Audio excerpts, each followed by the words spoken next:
Eh bien, après une entame de semaine hésitante hier, le CAC 40 a imprimé un mouvement positif pour finir aujourd'hui sur une progression de 0,65% vers les 7639 points et 2,8 milliards d'euros échangés. En début de matinée, on avait pu prendre connaissance du rebond des marchés chinois, meilleure séance depuis 2022 pour l'indice CSI 300, après qu'un fonds géré par l'État a annoncé augmenter ses injections de capital dans les marchés domestiques, tandis que les pouvoirs publics ont insisté sur le fait qu'ils limiteraient la vente à découvert.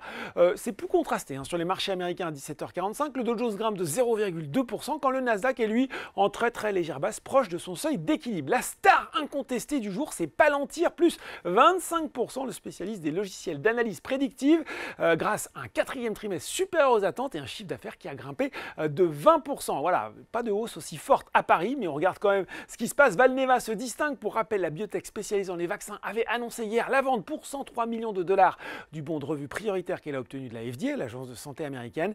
Elle utilisera le produit de la vente pour financer ses projets de R&D dans le co-développement de son vaccin contre la maladie de Lyme, actuellement en phase 3 sur le CAC 40. Schneider Electric teste de nouveaux plus hauts historiques et finit à plus 2,77% à 193,20 € devant Air Liquide, Kering et Total Energy, la major pétrolière qui bénéficie des bons résultats de son homologue BP, qui a d'ailleurs annoncé une accélération du rythme de ses rachats d'actions et une augmentation de son dividende.